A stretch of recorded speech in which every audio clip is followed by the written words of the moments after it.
Big game Friday night, John. Traditionally a huge fixture in the Cork side against Rovers. Yeah, we're really looking forward to it. I suppose it's, as I said, we bounced back, getting the 3 wins last week, and we know how big the game is. Obviously we're expecting a huge crowd, and so it's going to be two teams near the top of the table, both having eyes on trying to win it, and certainly keeping the pressure on Dundalk. So it's a huge game, and obviously under Pat Fennan, Rovers have changed their style and their play, so it's going to be a difficult game. But yeah, we're really looking forward to it. You're down 11 points so far. 9 of those have been lost to, say, the 5 teams are in contenders. Does that put extra pressure on you on Friday night? No, because the same has happened with the other teams, bar Dundalk. We've gone away to Pats and drawn. We've gone away to Rovers and drawn. Pats and Rovers have drawn. So Dundalk and Rovers have drawn. Dundalk are the only team that, in fairness, they beat us and they beat Pats, and that's why they're top of the table. All the rest of us are in the same bracket. So I'm sure Rovers will be thinking that they'll come down here and hopefully get the win. But it's going to be a very tight game because they've played 13 matches. They've conceded 2 goals away. So it's showing the intention that they've been keeping things very, very tight. They've had 3 wins and three draws in their 6 away matches. They've the best defensive record in the league. They've conceded 8, they've conceded 6 in total, which is less than half a goal a game. So you can see his intention since he went into the Rovers was shore up the defence, keep it very, very tight, and obviously they haven't scored as many goals. So we're the second highest goal scorer, so it's going to be an interesting game, but it's certainly not going to be an open attacking game because that's not the way Rovers play. So we expect it to be very tight, and they'll probably try and hit us on the counter attack and probably feel that they can't come to Cork and not get a result. But as I said before, we're at home, our own supporters. We have a very good home record. We've scored 20 goals at home, so I'm hoping that we're going to be good enough to open them up and get the result. John, from a personal point of view, yourself pitting your wits against someone like Pat Dolan or Pat Fenlon, gives it added space for yourself? I mean, he's recognised as one of the best managers around, maybe in the British Isles actually, because he has managed in Scotland a few times and so on. So from a personal point of view, putting your wits against someone like that, it adds a bit of spice to the game, I suppose, is it? It adds spice because I suppose as players we were always up against each other a lot, and there was always the Cork Dublin thing, and Pat had been around, played with quite a few teams, played with Shelburne, Bows, Rovers.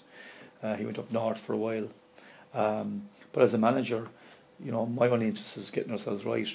It's no different whether we're playing, from my point of view, trying to outwit Martin Russell and what he was trying to do last week in a different type of game as opposed to Pat Fenlon. If anything, I probably know more about Pat's style of play because I've watched him quite a bit. I've seen him over the years. So from that point of view,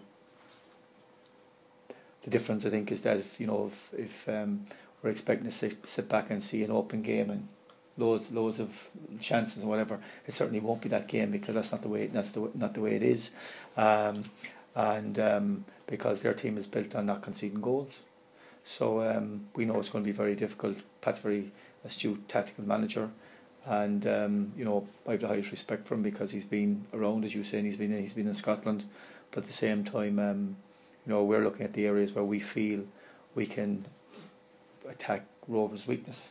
No doubt he's probably looking at what he thinks is our weaknesses, but we're working on what we see as where their weaknesses are, and how can we break them down, and really get the performance that'll give us the 3 points which we're looking forward to.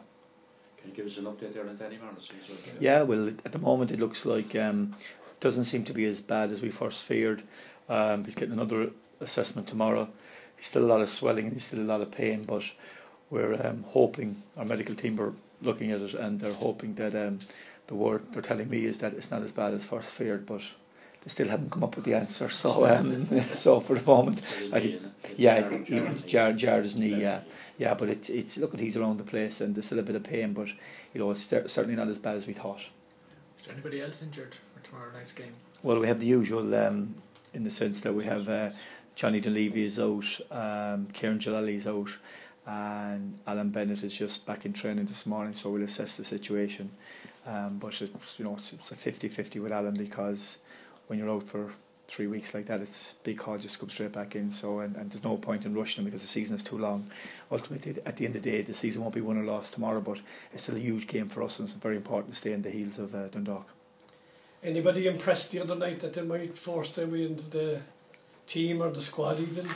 Yeah, well, look, I said the other night it was a really good performance, and you know, I thought we were unlucky. To be fair, I would say that probably you know, Pat's had a few chances as well, but you know, certainly I think in the second half, and when we equalised, certainly the last 20 minutes we had the opportunities to win the match, which we didn't, and then when it goes to penalty shootout, it's just one of those things. But yeah, a lot of great performances, and absolutely, you know, it just showed, you know, Gary Buckley came in and did a great job. We asked him to play a different role. He was sort of a more defensive midfielder the other night, and he did brilliant. And Liam was outstanding, got the goal, and you had great performance around the park. I suppose you had, you know, young Kevin came in and played in a different position. Ross had been out for, you know, a couple of weeks with his hamstring, gave another great performance.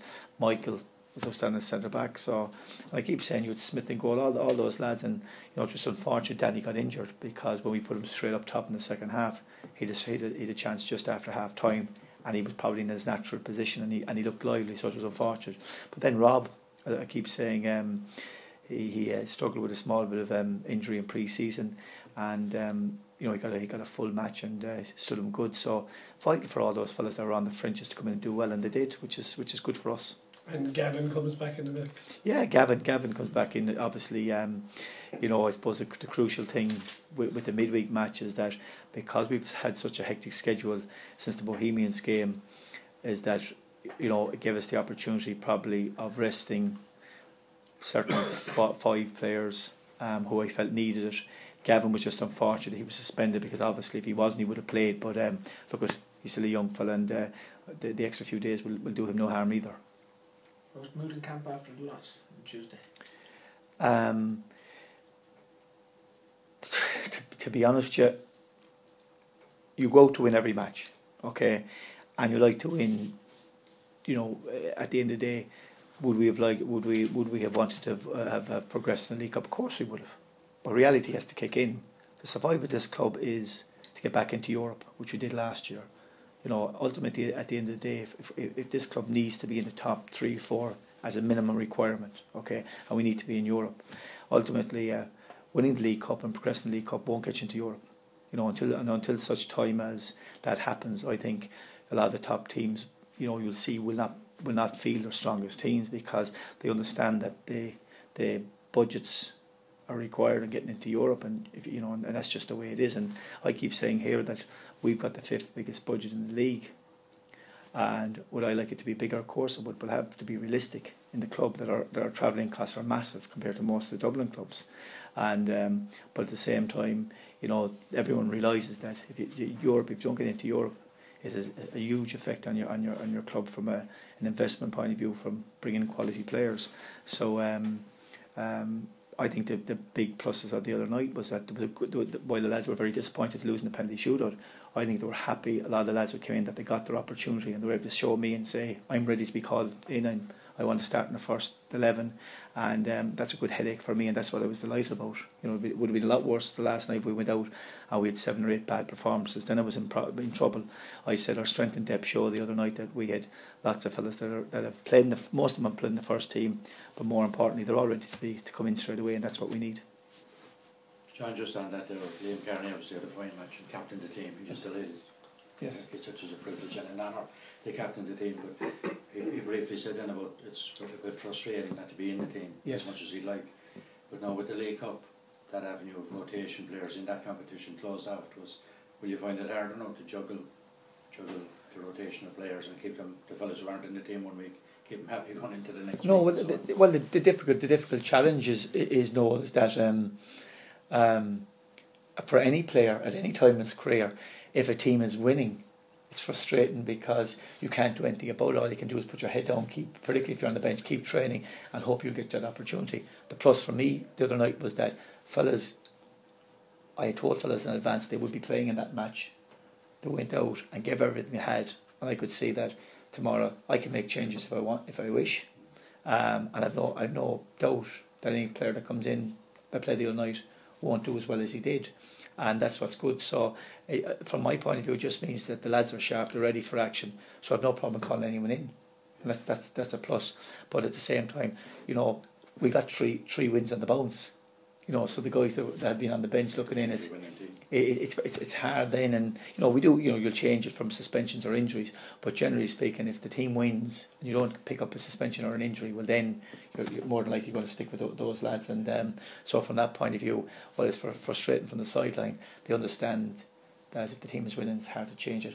However, they do at the same time look at the situation where that if someone picks up an injury, they're ready to be called on. If some fella isn't performing during a match or has a loss of form, that they can come in. That's the most important thing for me, and that's why I was so delighted the other night, because the lads really went out, had been on the bench, a lot of them, for maybe 4 or 5 weeks, which is difficult because you can train every day, but match sharpness is different. But that's why I was so happy with their performance. You mentioned Europe earlier. Have you looked anyway towards strengthening the squad ahead of Europe? At the minute, I'm looking to tomorrow night. Biggest game of the season for us so far. 3 points in offer, keep the pressure on. We do a lot of work in the background, but the total focus on tomorrow night. Rovers, very, very tough game, very tight game, and most important for us to get the win tomorrow night. Darren, the big one tomorrow night, Rovers. Always a tough game. Yeah, Rovers, they're a good squad, and this year under Finland, they're more organised, so they're harder to beat. Obviously, they're not conceding a lot of goals. But the boys up top for us have been brilliant lately. We've been scoring a lot of goals and creating chances, so hopefully tomorrow we'll get a couple against them and get a victory. And there'll be a big crowd there, because I'm sure they're going to bring a lot of travelling fans as well.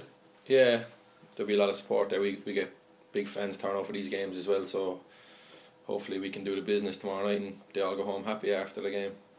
Did you enjoy the rest on Tuesday night? Yeah, it was nice to get a rest, but it was disappointing obviously to lose on penalties, but you can't fault the boys. All of them brilliant. It's just penalties, a bit of a lottery, and at the end of the day, Pats took all theirs brilliantly. The keeper had no chance, but it was disappointing. But all the boys done brilliant. And an extra bit of spice is there with Moser and Billy played with Rovers at one stage, so there'll be a bit of bite in the game. Oh yeah, it was the same last year, to be fair, but the boys just be focused on Cork now and hopefully get the 3 points, because as I said, Rovers are going to be just come down, they sit back, every man behind the ball, and it's hard to break them down. But hopefully we can do it tomorrow now and beat them. Darren, how big a loss is Alan Bennett being to the back forward, Darren? Because we were just looking at the stat again, out of 6 matches, he only kept 1 clean sheet, I think. But she was already coincided with him being out of the team, so obviously his influence at the back end. He's a big loss, to be fair. He's a good defender. Since he's become in, he's been brilliant for the club. But Dan stepped in. I thought Dan's after doing very well as well. He's done brilliant. And young Kev stepped in at left back. So there's been a few changes at the defence, but we're not going to keep clean sheets every game. Last year we had 17 all season, and we've 8 or 9 this season already. So we're doing well. But once we concede, it shows that we've got the squad and the character to come back, and we still picked up wins in those games as well. So it don't bother me once we pick up the 3 points that we don't keep clean sheet. But it'd be brilliant to have Benno back now. If he's back in today, he'd be available for tomorrow. As the plus then is that the fellas who have come in, like Dan Murray obviously has come back in, and Michael McSweeney the other night, they kind of seamlessly just slap back in and play. Yeah, Mike done very well the other night. All the boys, you couldn't fault one of them, Dan. So we have the strength and depth. It's just who's in the time hopefully do the business, and if Bennett's back for tomorrow night, that'll be brilliant. But Dan is a top defender. He's shown it over the year. So whoever's playing, myself, Mike, we have the strength and depth, so it's not a problem. Tell me this, you turned down 1 or 2 clubs in the championship, I think, didn't you, to come back home, to come back to Cork, really? Do you feel you made the right decision a couple of months ago? Yeah, I was over for a couple of weeks, and I was kind of weighing up, but to be fair, I enjoyed Cork here, and I just got back playing last year. It was my full first season, so while I was over there I was thinking I enjoyed it here, I like the people here at the club, so I didn't want to change that, and I just want to come back and play for Cork. And obviously Billy's here as well, so it was a big point. I want to win something with my brother and Cork City, so hopefully we can do that this year. Where had you been in trial over? No, I was actually over. I was just training. I was offered something as well, but I just thought the time wasn't right. So, and I was talking to John, and I just knew straight away I just want to come back to Cork, so I just come back. Can you tell us the club? No, I couldn't do that. So. Was Europe an attraction as well? The fact you get European football here? Yeah, big attraction. Yeah, I haven't played in Europe before, and to be fair, all the lads that worked so hard last year to get us there, so it was hard to walk away like and not give it a go. And obviously we went so close last year. I was like, we still have unfinished business at Cork. It's hard to turn your back and just go away. So hopefully we can do something big this year now. We'll start tomorrow night. We'll have to pick up 3 points or not get beat anyway. Is there much of a difference in the team this year to last year?